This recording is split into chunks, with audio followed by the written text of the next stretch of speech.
Hi, అందరూ బాగున్నారండి? ఈరోజు ఏంటి అన్నం చూపిస్తున్నాను అనుకుంటున్నారా? ఇది పెప్పర్ రైసు. రాత్రి అన్నం అయితే మిగిలిపోయింది.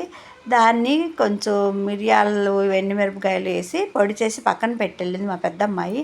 దాన్ని అన్నం కొంచెం ఉల్లిపాయ, పచ్చిమిరపకాయలు ఆగనిచ్చి అన్నం వేసేసి పెప్పర్ రైస్ వేసేయాలి కొంచెం ఉప్పేసి.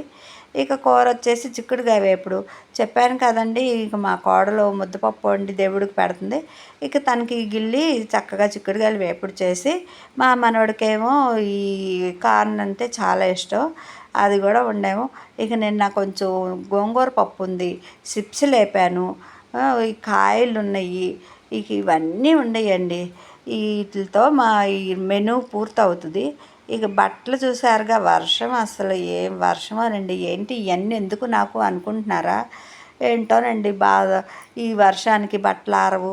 ఆ గుట్లు ఇవైతే మొన్న 3 రోజుల క్రితం బట్టలు. ఇక మెల్లిగా తీసి మడతేద్దామని చెప్పి కొట్టేశాను. మంచం మీద అయితే ఆరని బట్టలు ఉన్నాయి, అవి అయితే అస్సలు ఆరలేదండి. ఈ వర్షానికి తీసి మంచం మీద పడేశాను. ఇవి అయితే కొంచెం ఆరినవి, మడతేద్దామని చెప్పి వేస్తున్నాను. ఇక చూసారుగా, ఈ బట్టలు మడతేసే దానిలో అస్సలు కుదరట్లేదండి. బట్టలు అబ్బబ్బా వాసన వచ్చేస్తున్నాయి. మీరు ఇంతే బాధపడుతున్నారా బట్టలు ఆరక? ఏం చేస్తామండి, తప్పదు కదా. ఆడవాళ్ళకి ఈ బాధలు తప్పవు. బాయ్.